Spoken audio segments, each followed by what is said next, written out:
With no further ado, since we're all there, let me introduce everybody, and the participants I see are coming in, which is very nice. I know we all sort of, I think we're grappling with the time zones. Struggling is probably the wrong word. We're grappling with them, and I think for some of us, this slight feeling of almost as if we were in jet lag. I mean, that's almost kind of nice because it gives you this kind of conference feeling. So for me, most of the events are taking place late into the night. I think I'm the only person speaking from the Central European summertime zone here at the moment. Everybody else is comfortably in their sort of late afternoon, right? Well, wherever your time zones are, but we don't stretch to Australia at the moment, so that's good. So welcome everybody to the Distinguished Scholar Panel honoring Audie Klotz on behalf of the International Organization section. And I'll be your chair for the evening. I'm Antje Wiener. I'm the chair of political science, especially global governance at the University of Hamburg. And let me briefly present the panelists, and then we'll have an introduction and a few welcoming words by the IO section chair, Joel. And then we'll invite everybody to offer some appreciative comments with regard to Audie's work. Well, the panelists are, of course, the IR section chair, Joel Ostrich from Drexel University, then Lamis, I'm not sure whether I'm pronouncing your names correctly. Abdelati, is that correct? All right, from Syracuse. Wonderful. Welcome, Lamis. Then Tanja Börzel from the Free University of Berlin, currently in Wyoming, if I'm not entirely mistaken. Then we have Cecilia Lynch from the University of California in Irvine. And we have Kelly, is it Swogbo? Yes, I get a nod from the University of Southern California. And of course, we have Audie Klotz from the University of Syracuse. Now, let me briefly start with, I hand over, first of all, to Joel for a few welcoming words. And then I'll introduce Audie sort of more formally and properly before we come to the laudations of friends.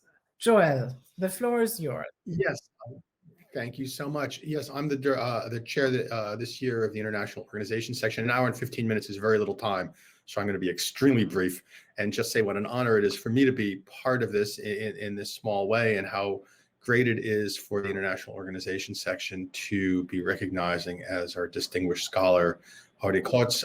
This should have been taken place last year at our canceled meeting. So we're also very, very glad that we were able to do it this year instead and have this happen. I was going to say I was a little older than normal when I started my PhD program. So I wouldn't be dating anybody to say that when I was in graduate school, Audie's work was a real inspiration for me and something that I was using quite a bit in my own PhD research. And so it's a real honor for me to be chairing this and recognizing somebody whose work I found so influential even when I was in grad school. I can say that without dating anybody in particular, since it wasn't all that long ago. And a person who's been a terrific member of the International Organization section and a terrific scholar. And that is it. An hour and 15 minutes is very little time, and I don't want to take any time away from our program. So I'm going to leave it there and turn it back over to Antje.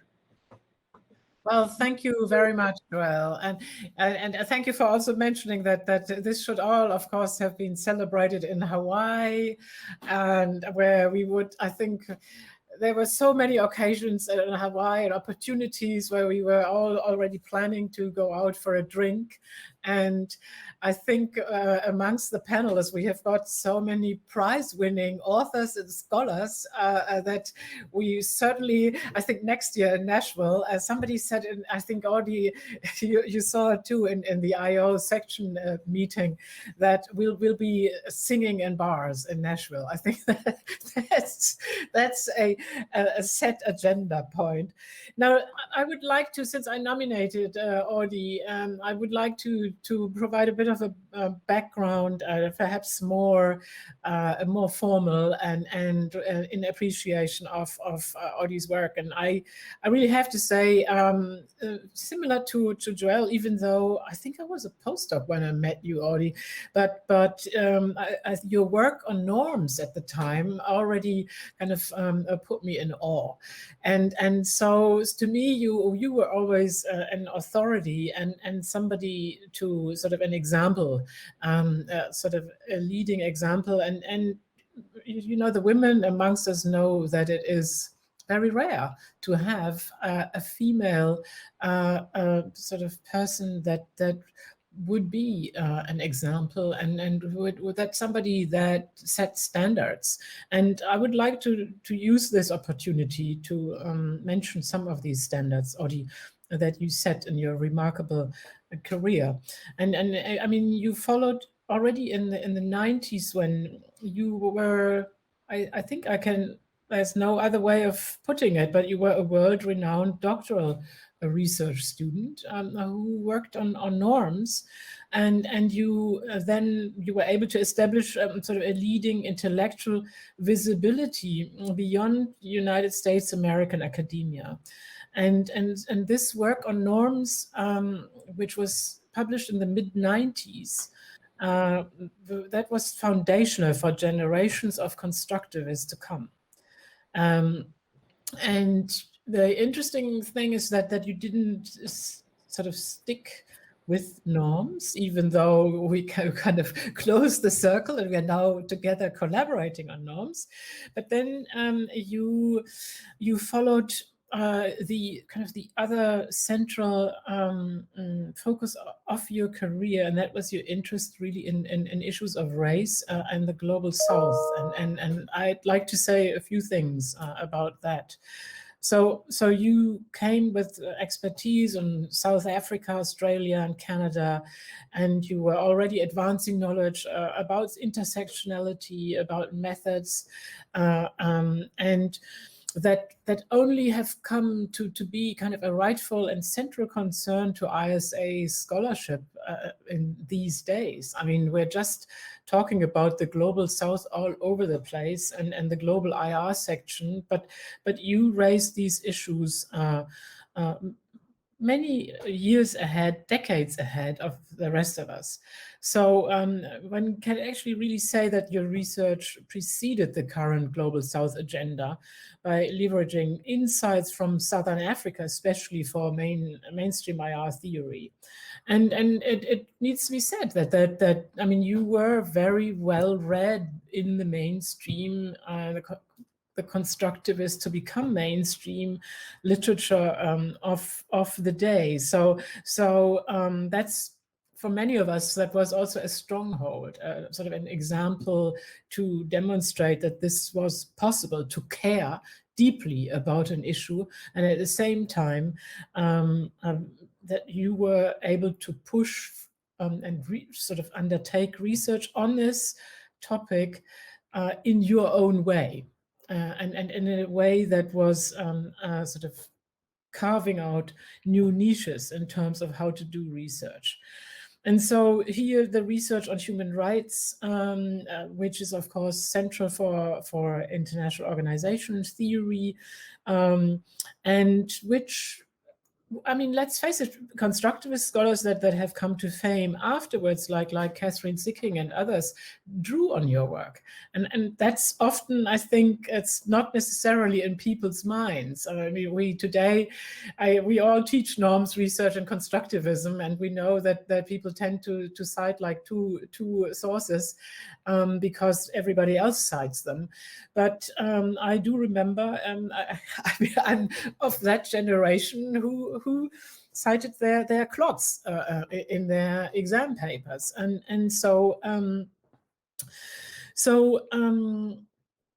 but let me come to the point where on also your work on the problematic omission of race, and that has been an issue that you've been promoting not only with your second book or most recent book on migration and national identity in South Africa, which came out with Cambridge in 2013, but you have also promoted that through your teaching and mentoring, not only in the ISA and as ISA vice chair, but also through the APSA and learned organizations, and that came with teaching awards. Your publications have been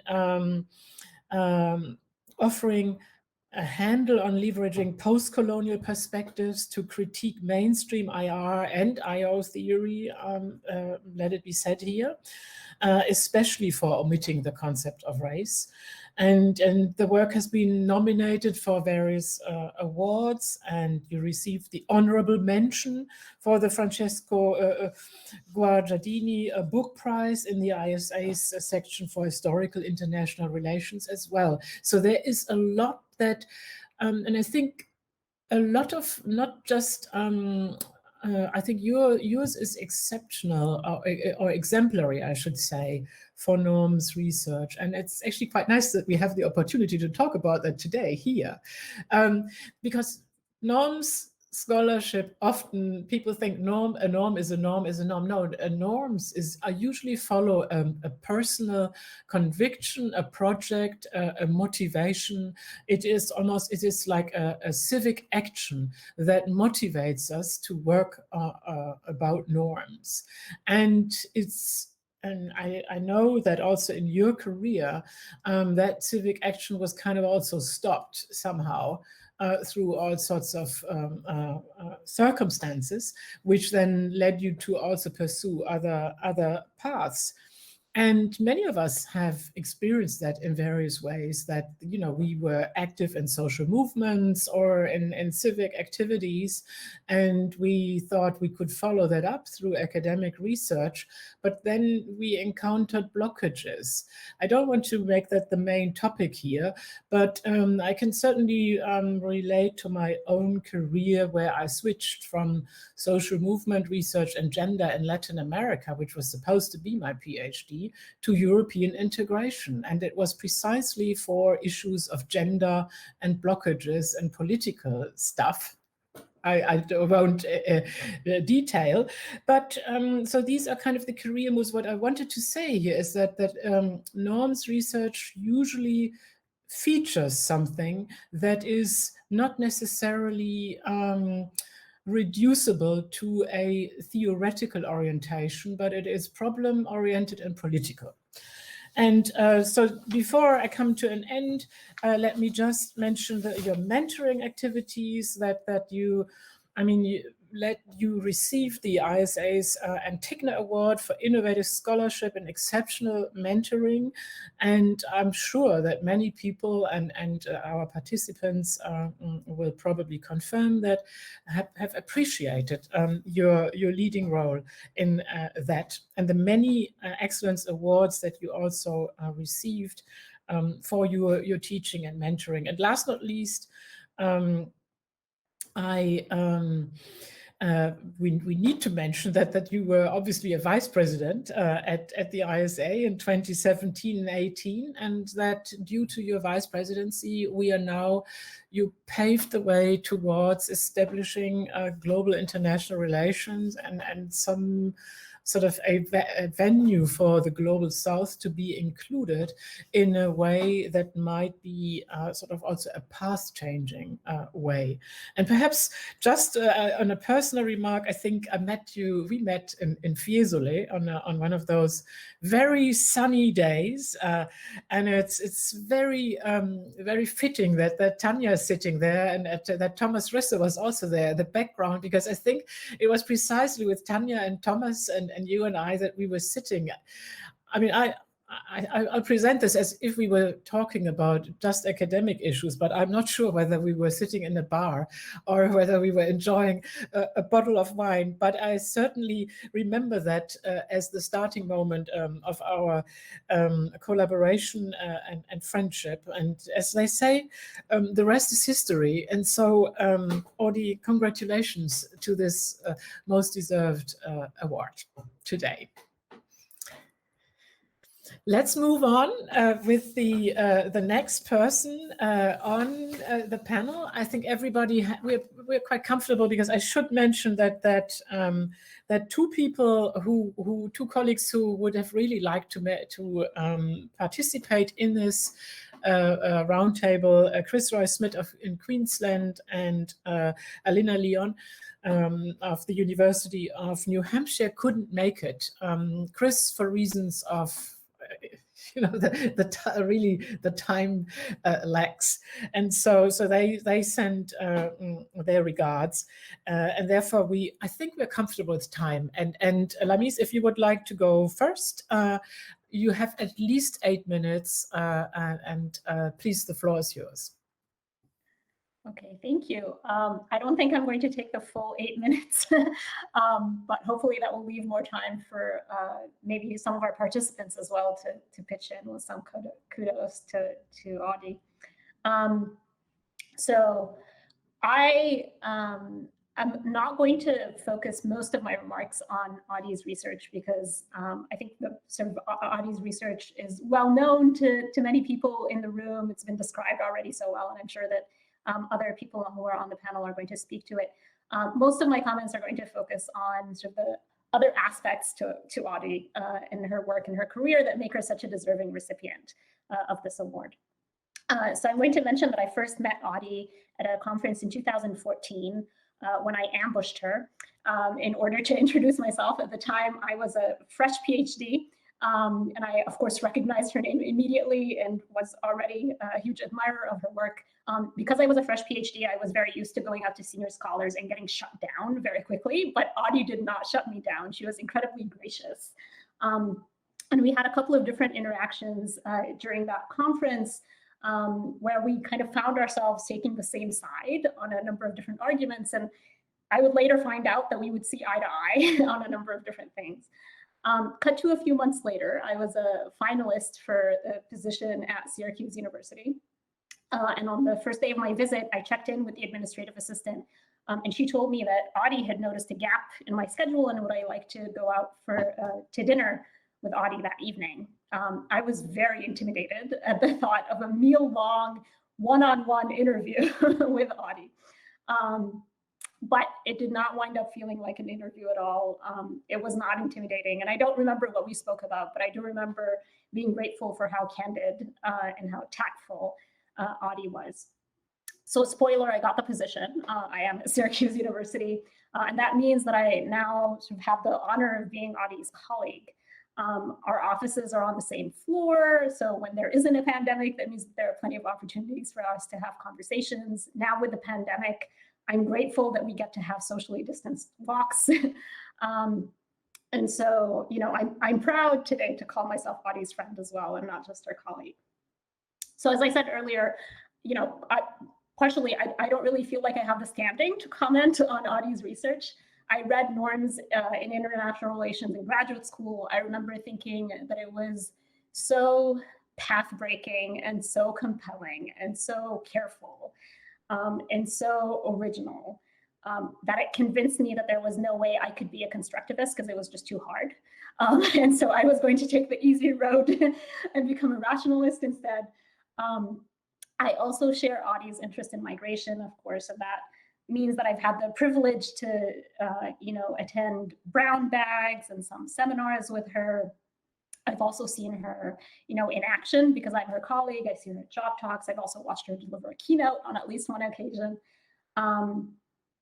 And so, I know that it's not just the case that Audie is a deep thinker when she's writing.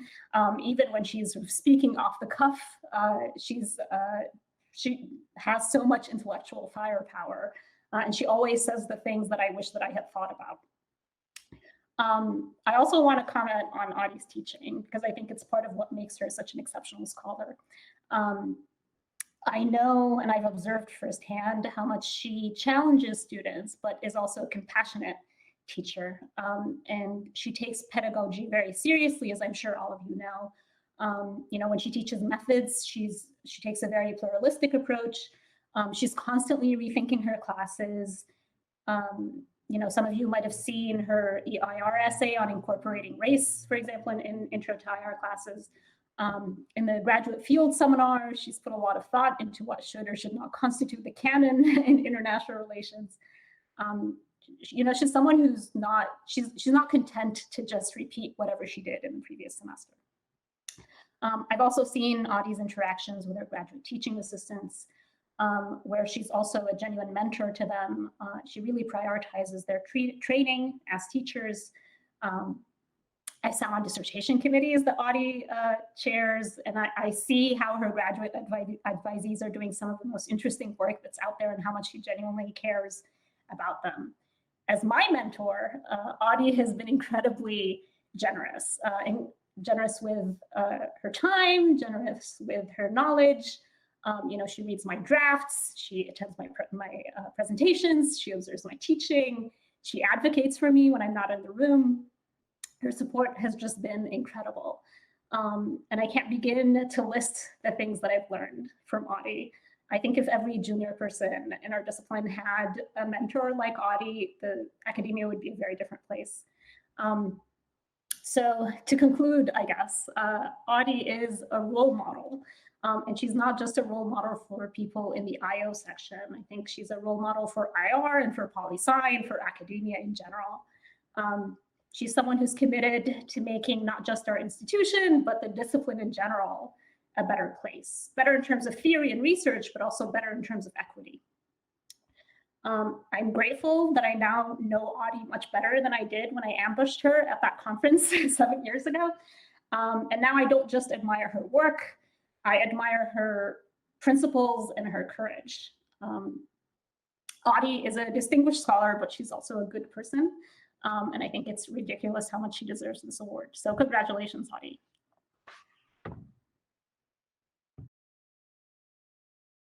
Well, thank you very much. Let me say, somehow it's also very nice to hear that conferences where we can meet face to face actually do matter. And this reminds me of the fact that I met my doctoral supervisor Jane Jensen at I think an APSA in San Francisco in 1990. And, for breakfast, and I thought she's the one who's going to understand the way I'm going to write my dissertation. And that's where I ended up, and it went swimmingly. Without the conference, I probably would, I don't know whether I would have found her. So yes, let's go for conferences once we're all vaccinated. But don't mention that we are all vaccinated now. I don't want to hear it. I'm in Hamburg, we're a laggard. So, and now, and with this said, we are moving on. I think we're going by according to the list in the program, and Tanya would be next. Tanya, the floor is yours. So thank you so much, Antje. I resist the temptation to tell you how vaccination goes in Wyoming, Trump country, right? Everybody vaccinated, including me not being an American citizen. So, hey, no, but this is not about Trump, and this is not about Wyoming, and it is not about COVID. It is about Audie. And like everybody else on the panel, I'm extremely honored to sing the praise of Audie. I work on European integration and comparative regionalism. So I'm not really an IR scholar. And my husband still claims I'm a closet rational choicer. So at first sight, there's not much overlap between my and Audie's work. Even though I did some research on multinational companies and fighting HIV/AIDS in post-apartheid South Africa, but I resist the temptation to trace Audie's impact on my own research. After all, this is about Audie, right? And since I'm not a former graduate student, I'm not a mentee, I'm not a co-author, and I'm not a colleague, what I'm going to focus on is Audie as a role model, right? And I will echo some of the things that Lemis has already said from a slightly different perspective. So let me start by telling you how I met Audie. Conferences, right? This is exactly what Antje said. I didn't ambush Audie. It was, I think, in 1996. I had just completed my first year as a PhD student at the European University Institute in Fiesole, where I think later that year, Antje, the two of us met for the first time there.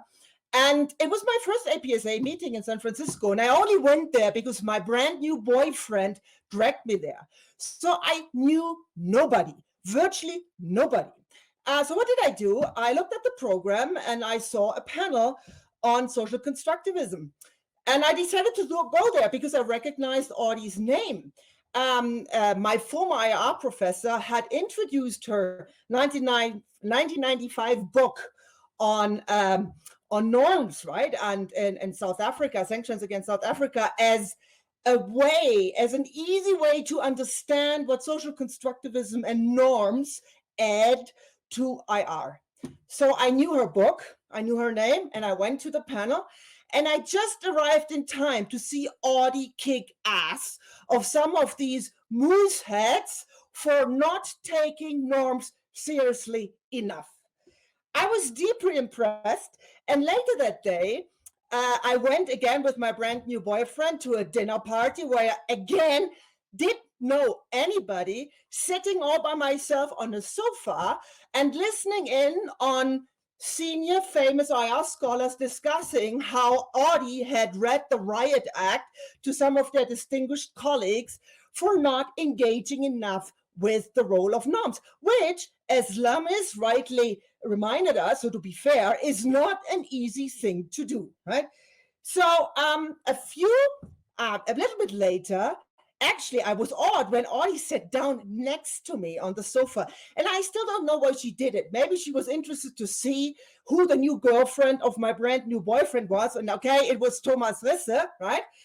And she asked me about my research. And at the time, I still thought I could show the transformation of the European nation state by looking at the implementation of the European Union's famous drinking water directive in the Spanish region of Catalonia. And, you know, most IR scholars had tried to get out of that conversation at that point, and not Audie. Audie actually probed my research interests and gave me quite some interesting ideas how I could redesign my project in a way that even IR scholars who had no interest whatsoever in the nitty-gritty of empirical research, you know, could be potentially interested in listening to me. So this is how I met Audie the first time. And I was totally over the moon when a few years later, Audie invited me to come to Syracuse to talk to a research seminar about my Cambridge book, which came out of my dissertation project. So I think this pretty much sums up what Audie stands for, to me at least. She has inspired, and I'd also say empowered, generations of students in IR, but also beyond IR, to try harder, to be creative and critical in addressing issues in world politics with real consequences for real people, and doing so in a theoretically sophisticated and methodologically rigorous way. Being a social constructivist, again, I think Lemis said it all, is not a trivial thing, right? So Audie has also encouraged particular female students to stand their ground rather than give in into the theoretical and methodological mainstream, which still predominantly is, I think that's fair to say, defined by our male colleagues. So let me conclude by saying at this convention, we've talked quite a lot about pluralism and diversity in IR, and it's about time, I'd say. At the same time, many colleagues are rightly concerned about how the field gets ever more fragmented and ever more specialized. And I think if we had more scholars like Audie, we wouldn't have to worry so much about the future of IR as a truly global discipline. So Audie, thanks again, or actually Antje, thanks again for giving me the opportunity to sing the praise of Audie. It's been a real privilege. And I hope that we very soon can get together and celebrate you, your scholarship, but also you as a person. Wow. Well, thank you very much, Tanya. I mean, I think I need a makeup check after this intervention. That's just absolutely fantastic. Thank you very much, and then also for kind of bringing up these moments that some of us remember in various ways. Now let's move on to Cecilia. I think you've been like a career-long, I think, sidekick in various ways, best buddies with Audie. So we're looking forward to Cecilia, and I'm hoping to perform the task that you assigned me beforehand, Cecilia. I've been using the phrase doppelganger. I don't know if that's something Cecilia would accept. That's absolutely, I like sidekick. That's absolutely fine. So Tanya's gonna, I'm sorry, not Tanya. Antje's gonna share something just for a moment, for a minute or two while I start to talk. If you get to it, I'll go ahead and start talking, Antje. Yeah, okay, okay. So I think Audie and I actually met in Acapulco in 1993, with 28 years ago, almost 30 years ago. I feel like I should have written a song about it, but I don't think anybody would want me to sing it, or at least I can tell you wouldn't. So much better than a song by me, I have this slide, which is I see two versions of it, a big and a small. And the small one is, you can see all the colors. It's a wind chime made of colored glass that Audie and her daughter Emma made for my family a number of years ago. And I use this to illustrate and spotlight Audie in a way, to indicate her ability to suffuse incisive observation and color to produce connection and inclusion and new forms of sound and analysis into scholarship, professional life, and personal life. I would say Audie is all about color, inclusion, and clarity. Nothing is boring, figuratively or literally. So personally, I remember Audie living on the same street as me in Chicago, about a mile away, and she painted each room of her apartment a different, vibrant color. Friends from many parts of her life visited frequently, and she would invite me over and I got to meet them. When she met Paul and they brought Emma into their lives, she had moved away, but our families stayed in contact. Paul and I share a birthday, Veterans Day, but we share very different experiences of military service for him and protest for me. We played with each other's children.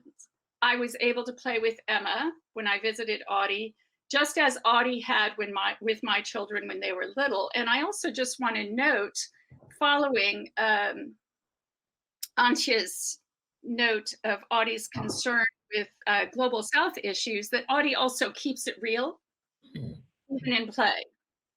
So, and she reminds one of privilege, and she brings that incisive analysis all the time. I remember playing on the floor in Chicago, her playing with my son, who was lining up cars, and he was a toddler, and he was very dexterous. He had very good hand-eye coordination. And of course, as a proud parent, I said, well, maybe he'll be an engineer. And Audie said, keeping it real, or maybe he'll work in a factory knotting rugs.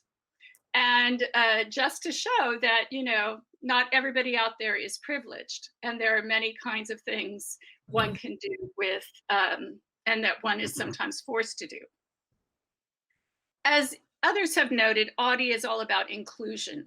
I, for one, had taken time off from grad school, and when I returned and finished and got my first job, I dreaded going to conferences. You're all talking about loving conferences, but at the time I dreaded it because I didn't know anybody. So in Acapulco, I hung around Audie and I followed her around, and I was included.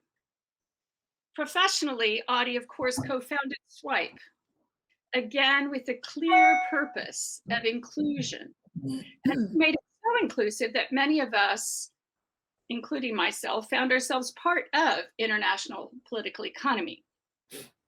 Swipe was about recognition and connection, of course, especially of women, but in ways that none of the professional associations at the time provided. Audie and Christine Ingebrigtsen founded a group that was consummately professional. They created a mentor award that quickly became coveted by scholars across genders. And the group was also fun. It provided a community for many of us. In fact, now I kind of wonder, maybe that's part of the reason Audie founded the group, was that other people could take on the burden of having me follow them around. But at any rate, I did feel included. Last, but certainly not least, Audie is persistently committed to clarity of both analysis and purpose. When Audie suggests you do something, she's already thought through why you should do it, and she tells you so. And when Audie analyzes something, she looks at every possible angle and permutation, and that's why her work is so good. Her incisive analysis of interests is definitely at play here. As others have said, Audie's work takes risks. During the 1990s, she started the field of international organization on a path from which it has never returned, with her work on both norms and race. Norms and interests and identities influence IO in the large sense and IOs in the organizational sense. Audie knew this.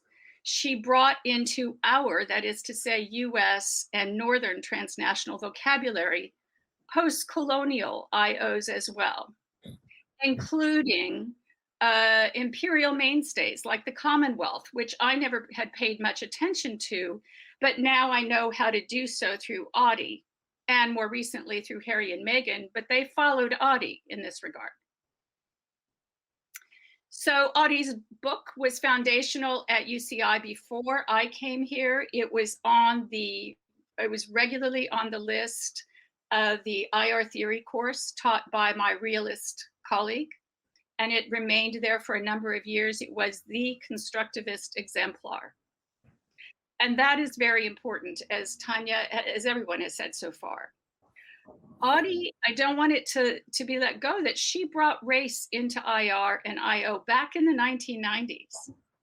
And it's interesting that in the discussion about norms, race often got dropped out. Not for Audie, though, who's returned to it in a very, very nuanced examination of xenophobia and migration. Of course, we struggle with the issue of race today, and I'm looking forward to hearing Audie tomorrow morning on a panel on that topic, tomorrow morning my time. Despite her path-breaking work and her showing us how we can think of these issues through concepts and categories that made them approachable even as they were incisive, we've still not done enough nearly 25 years later.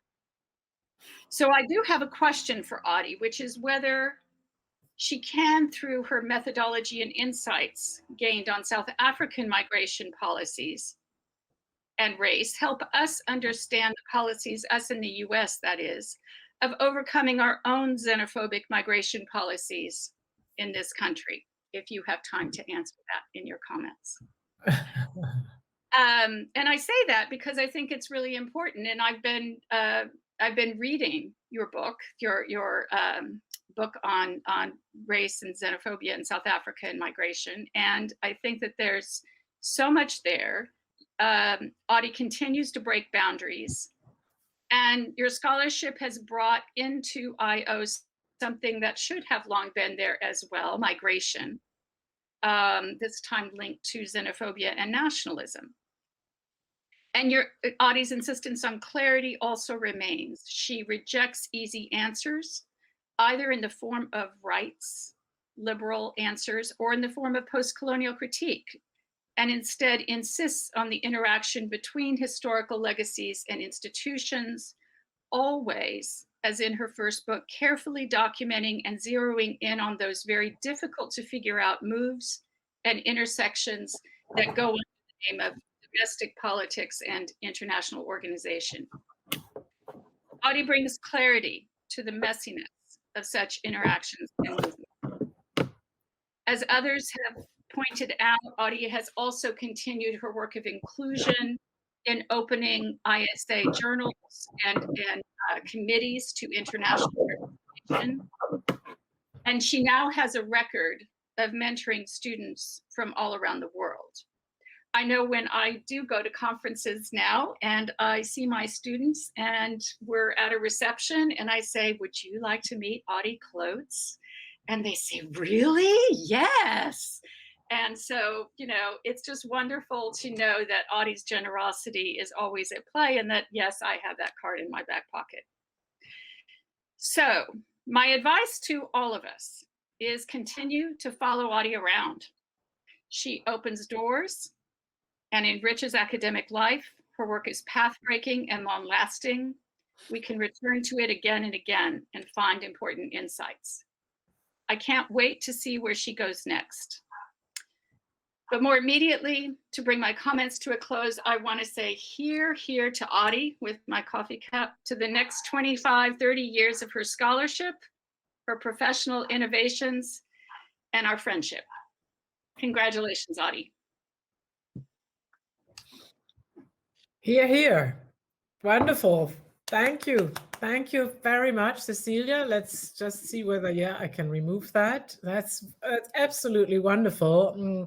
And it's really nice to see this, see this picture of Audie as a scholar and a person and a friend and a colleague, being sort of, it's really nicely coming together here. And I would like to pass on to Kelly now for your comments of appreciation. Kelly.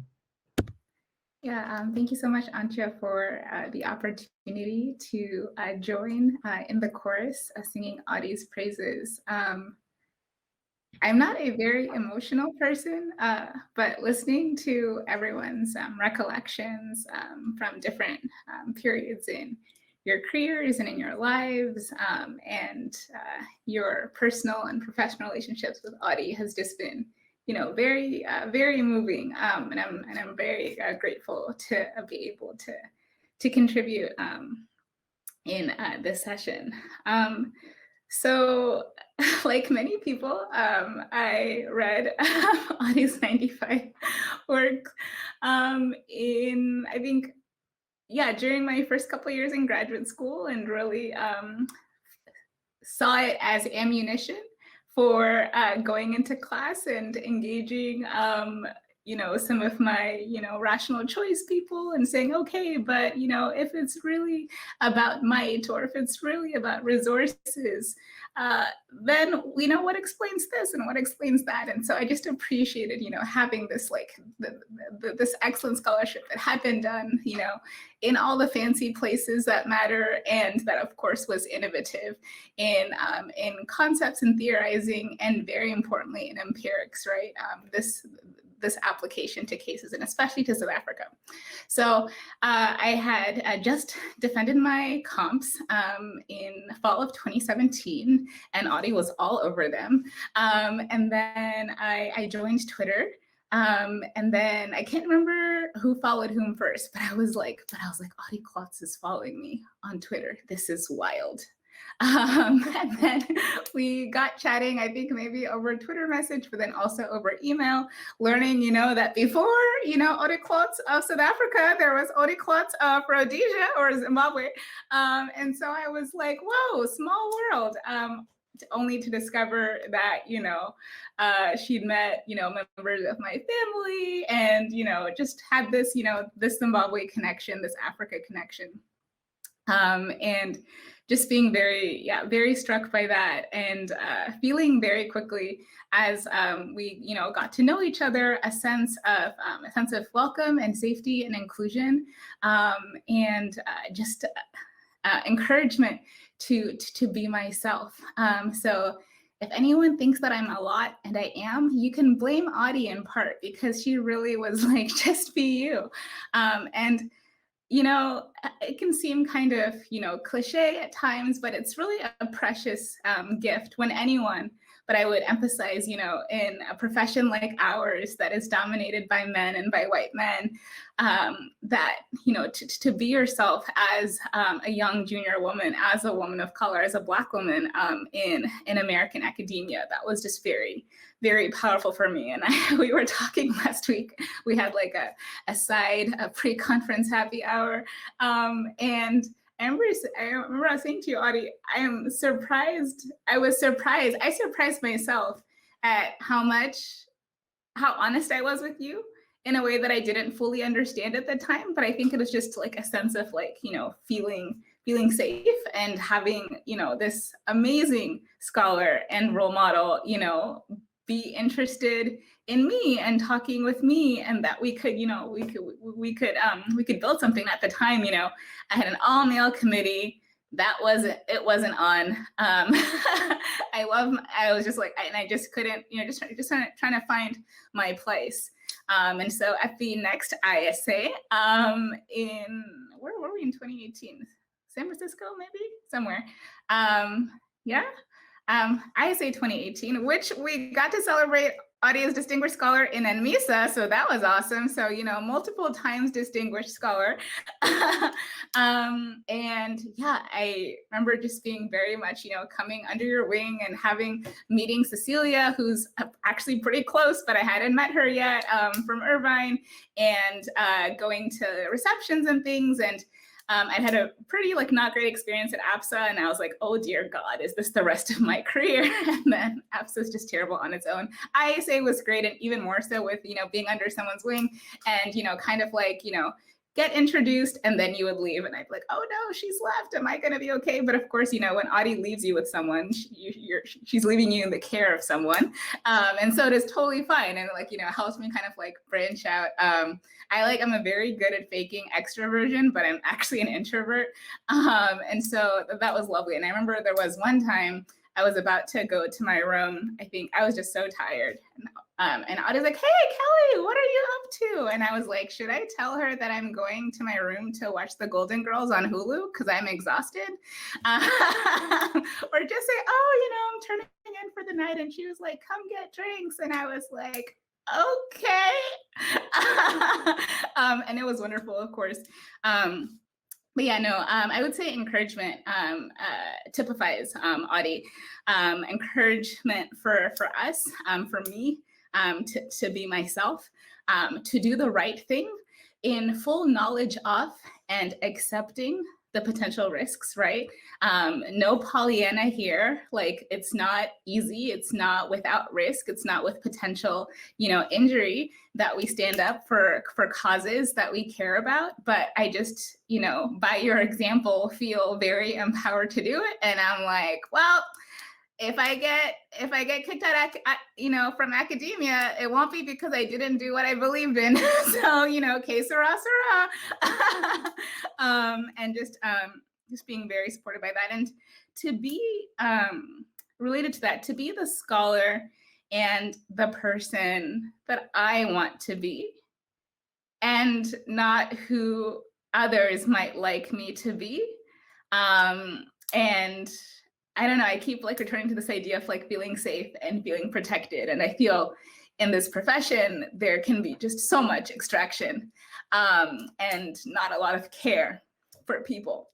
And I have always felt very cared for by you, Audie. Oh gosh, yeah, I am not this person, but I feel, you know, just really moved by your friendship and by your example. And now I cannot read my notes. Yeah, and I will just say, there are things that I can do today because of you that, you know, many of us here would not be here, or at least would not be here in all of her fullness and our brilliance and our, you know, and our strength and our, you know, bossiness, whatever, you know, adjectives you want to put in there. So thank you for blazing that trail and reminding us that, you know, people first. So it was said before, you're an amazing scholar, but you're an even better person, if that could even be possible. So thank you. And now I will mute myself and try and, you know, reassume my, you know, dignity. Thank you so much. Well, thank you so much, Kelly. I think this is actually really how a distinguished scholar panel roundtable should be. I don't know whether any of you have been in the audience when Bud Duval's a distinguished scholar panel took place. I mean, the toughest guys started out with their hankies first, and then they brought their notes on the table, and this is that moment. And I'm really glad that because you kind of crystallized what was in the room the entire time so far, and the way that you kind of mentioned to put me under the wing and keep me under the wing. I think that's an expression that we address not enough, because it is really important, and it's about different ways of how we wonder about these endless corridors and in conferences and in awe of what's going on, and this endless question of who am I in light of all this brilliant scholarship around me, and then to receive kind of a human gesture of friendship and warmth. And I think all of us here are joined in that we actually we are here because of that. And I can actually absolutely agree with you that is what kept me going, and that's what we learned from people like Audie, and that's what we're passing on. And Audie, with all these wonderful words, I would like to give the floor to you to say whatever you'd like to say in response, and maybe you would like to question a few things, and maybe you would say, well, but you didn't mention the other thing where I was also really great about. But hey, the floor is yours, Audie. Okay, so first let me just thank everybody for your very thoughtful, tear-jerking, supportive comments. It's always entertaining to sort of hear or see how other people perceive yourself. And I would say half of it I recognize, and half of it I sort of don't. So I think that's maybe what I'm going to talk about a little bit, sort of indirectly. I also want to give credit to some people both in the audience and just kind of generally. So I think I'm going to actually jump off from Kelly. Kelly is my Shamwari, which in Shona means friend, in part because of the Zimbabwean connection. And she feels to me, I have occasionally called her my academic niece, and I've seen her once or twice call me her academic auntie, which is a sign of respect and emotional connection that I greatly appreciate. But Kelly also kind of represents all the things that make me angry about academia, and not that I'm angry with Kelly, but just the opposite, that someone like Kelly, who is absolutely brilliant, and as you can tell, fierce, especially those who follow her on Twitter, but that she could not feel safe, or she could not feel comfortable being herself in our discipline 25, 30 years after I started. Makes me very angry, and I think it represents all of the reasons that those of us who are still working on diversity, and actually not just diversity but inclusion, still keep hitting our heads against these brick walls, because this is exactly what we lose when people don't actually get a seat at the table, let alone have a voice. And this is something that has always been an influence for me, and it's where some of the kind of fierceness that people have described comes from, because I did spend some time living in a part of the world that it was basically just completely, not just ignored, but erased from our fields. I know a lot of really brilliant people in Southern Africa, which is where I did a lot of my early on the ground kind of work, or with people living in other places who were from Southern Africa. And I had such a deep respect for what they were doing politically, as well as kind of intellectually, academically. And it continues to make me really angry, kind of abstractly, about how so much of that knowledge has been absolutely marginalized and ignored. And I've seen a few people in the participation list who I know what I'm talking about. So for instance, I want to give a shout out to my other faculty mentor at Cornell that a lot of people don't know about, Loxley Edmondson, who trained me in the Pan-Africanist tradition. So I had read Du Bois and, you know, a ton of other people who are suddenly being discovered. Like, this is not new knowledge to people who have studied other parts of the world. And on the one hand, it's pleasure to see some of this stuff finally getting acknowledged, but it's extremely frustrating that 30 years later, it's finally getting acknowledged. So I do not claim a huge amount of credit. I'm sort of the vessel that was communicating across this divide. I often talked about it very explicitly at the time in the 1990s, that as a white woman, I could somehow have a seat at the table amongst white male academics and be that person arguing with them in the ways that some of my other smarter, more informed colleagues wouldn't have been given even a seat at the table. And this has only very, very gradually changed. So I would say I'm a fighter, but I'm a fighter on behalf of other people, more so than I am on behalf of myself or my own academic work. So to the extent that other people have found it helpful and it has indeed opened those kinds of doors, I'm very grateful that my work still can play a role in some of those debates. I want to do a couple of very direct thank yous to people in the audience. Dave Black is in the audience. I met him, as he said in the chat, in Zimbabwe. He was, when I was finishing my dissertation, what I called my audience of one. You need somebody who actually cares about what it is you're trying to figure out. And Dave has always played that role in my academic life, and he and his family have been very important people. I also want to give acknowledgement to Thomas Russo, who Tanya has mentioned as a kind of player in the background, but Thomas was a very important player in the foreground for me professionally. Cornell was not a very supportive environment. Thomas always kind of downplayed that, but Thomas filled the gaps that I did not have in other ways in terms of my graduate school kind of platform. Including kind of teaching me how to introduce other people to other people, like publishers, kind of teaching me a bit about how to survive in the profession. There were a few other people as well, but I think Thomas in particular in this setting deserves that kind of acknowledgement and kind of a lifetime of thanks back. I try to pay it forward, things that I learned from other people. I'm also very blessed to have met Tanya through Thomas, and the way I remember that was that I went to Florence for a workshop that I didn't want to actually go to because I was in South Africa at the time and I wanted to stay in South Africa, but no, I went to Italy. And that's where I got to meet both Antje and Tanya through Thomas, et cetera, et cetera, et cetera. So yes, in-person meetings are absolutely essential. Why I don't think of myself as this intimidating person nor this great networker, but I will point out that I too am a very shy, introverted person, believe it or not, right? I have to talk a lot for my profession, but that's not who I am at heart.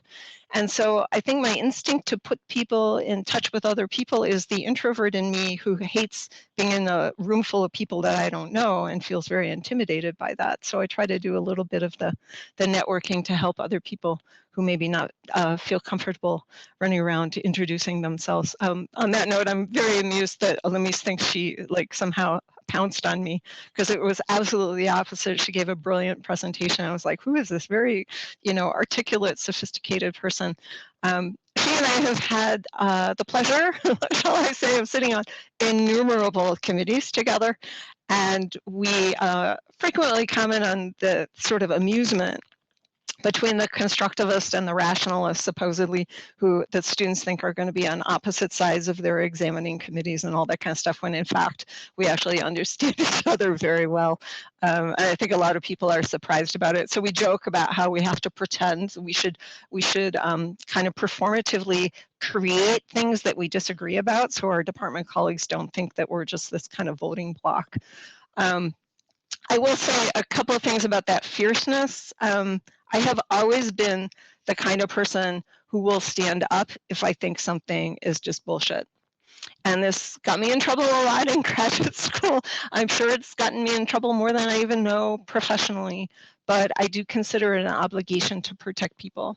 So, you know, Lumis puts up with me renting in her office in pre-pandemic times like nobody else because she's very trustworthy.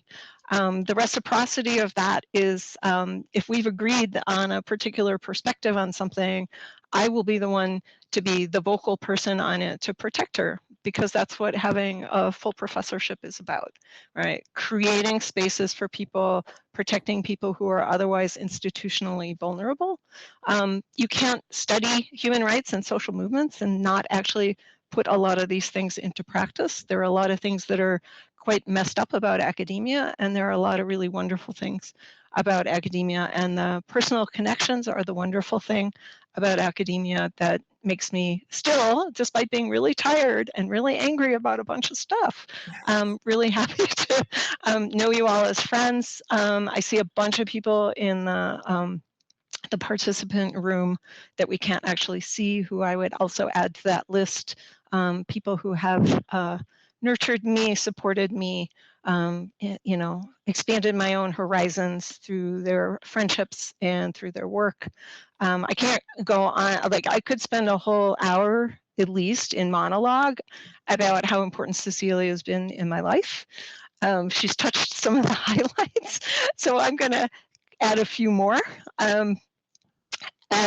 Yes, when people ask me about networking, I say, well, just get to know your peers. You know, go to a conference, meet the people on your panel, because I remember that conference that she and I met, where we met, there was a panel that included the two of us, Etel Solingen and Frankie Wilmer.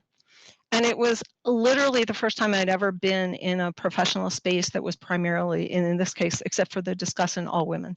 I mean, it was mind-blowing. And now looking back on it, I'm like, how could we still be in a world where we're fighting for women to have equality?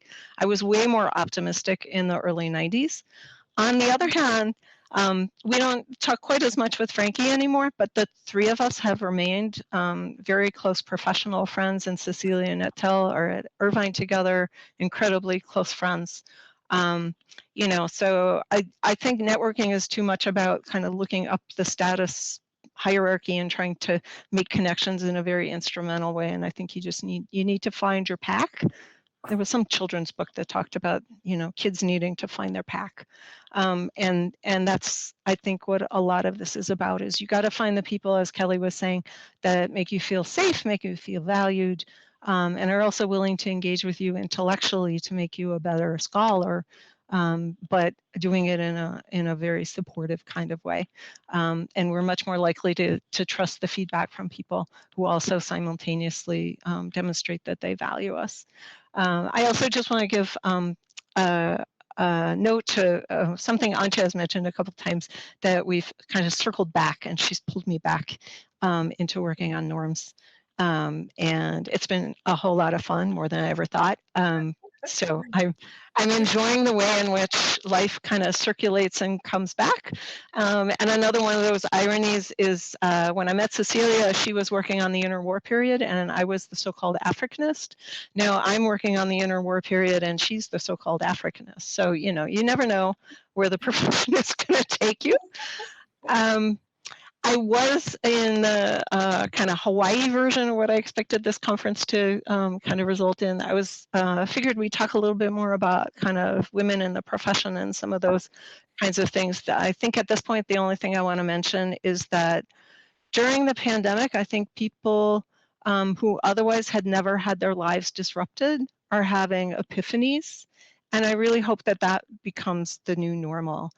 In my own work, I not only have I been mostly at institutions that don't have deep pockets for research, and that influences what you can and cannot do in terms of field work, but sort of mid-career, I had some very serious health issues that prevented me from travel, and it kind of reoriented my whole research agenda. So when people are upset about the pandemic, I kind of get it. But on the other hand, I say, okay, you know, you got to be flexible anyway. Life happens. So I'm hoping that we will kind of going forward, more people will be kinder to each other, less obsessed about like how many articles did somebody, publish in X year, how productive are they or whatever, and actually just look at the content. I was forced to rethink some of that because I was going to have a large gap in my CV, which I kind of do. And I decided I actually cared more about people actually reading my work and less about how much of it there has been.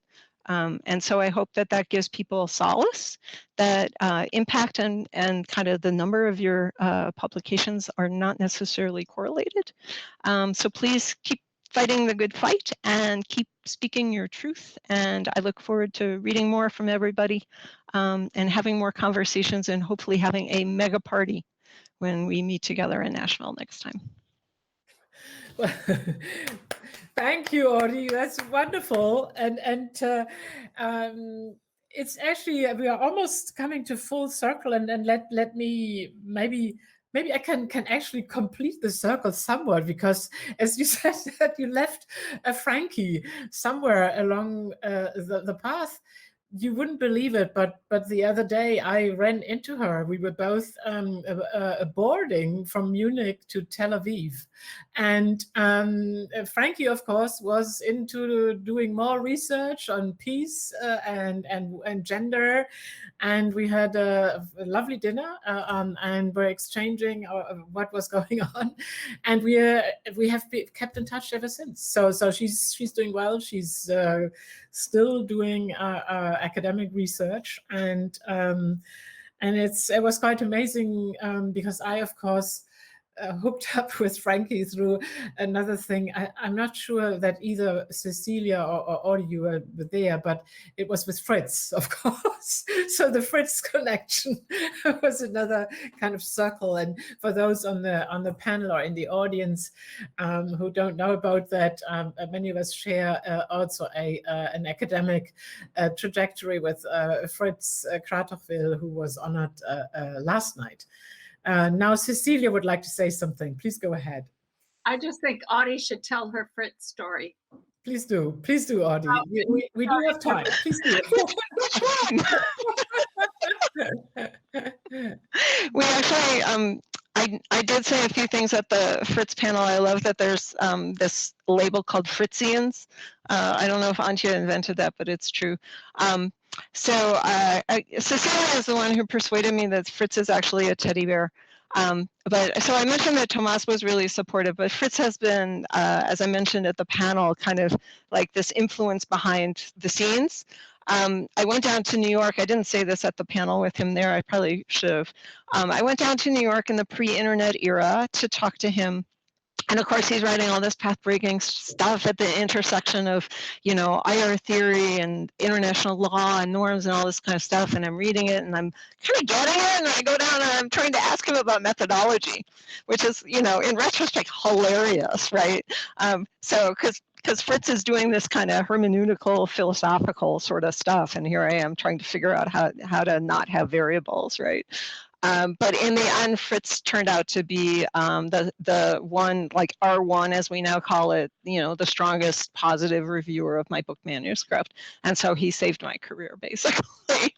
And I learned about that through Cecilia. So she may have a different Fritz story in mind.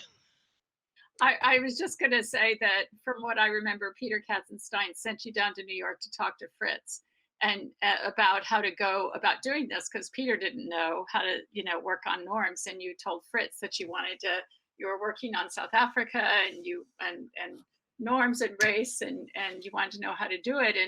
And Fritz said, just go do it. It was basically, it was when Audie and I met later, and we started talking about how one had to figure it out for oneself. And, Audie thought, from what I remember, and maybe I misremember Audie because it wasn't my experience, but it was a funny story about, thinking you might get some concrete advice and being told just go break that path, and you did.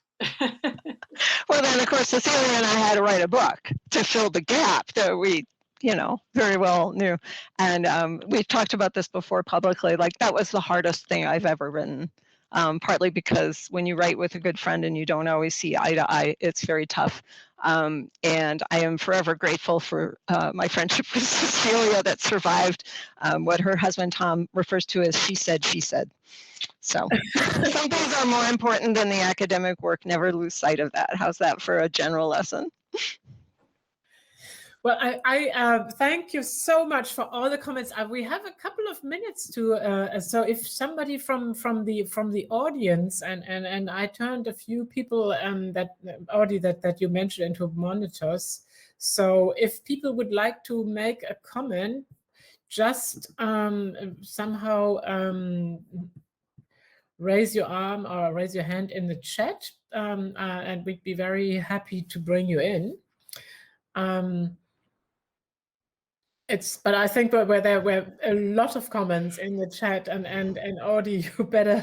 Yeah, I want to thank everybody. I've been trying to listen and also read the chat at the same time, and I just want to thank everybody who's put comments. Yeah, it looks like there's a lot of Chicago references. So for people who don't know, I worked for 10 years at the University of Illinois in Chicago, and for the first 4 years I lived downtown, and Chicago hosts a lot of conferences. So I basically ran a conference bed and breakfast before there was Airbnb. And then I moved literally to a condo down the street from Cecilia for 6 years. So we were neighbors, best friends, colleagues, you know, we started writing our book together at one computer, and then we moved to the opposite sides of the country. I don't recommend that either as a strategy, but you know. I was just wondering how can you survive with the weather conditions being so different in Irvine and in Syracuse?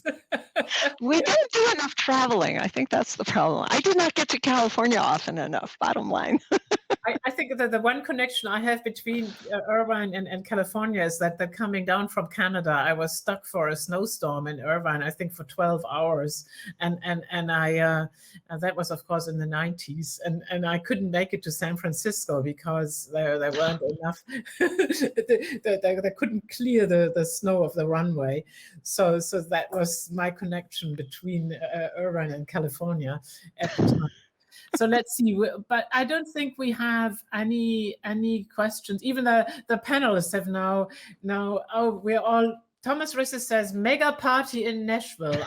I think this is a really nice closing comment, and I think we would probably also like to join in, and I think Audie drinks are on me, of course, for our encounter there, but I just wonder how we get through. Last but not least, I really do want to thank both the IO section for this honor, because it represents an embrace of a kind of cross subfield kind of set of work.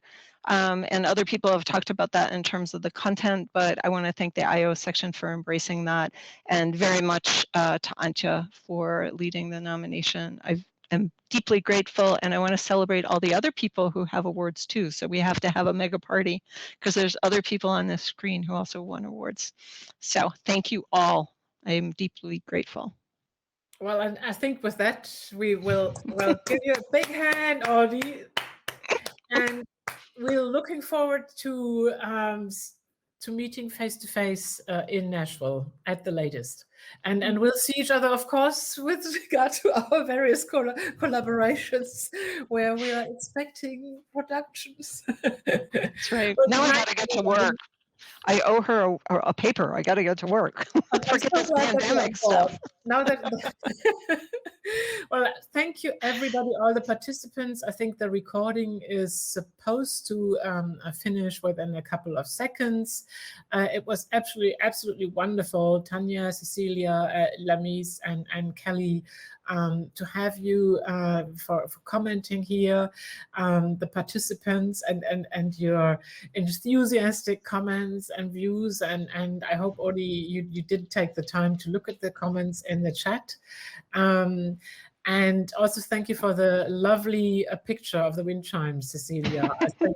And the comment on color, Audie, we will have to talk about that, because I don't know whether you know this term, as a synestetist, where you actually see things in color. I see, Yes, so color is really important for me. It's everywhere for letters and digits, and I can't help but see everything in color.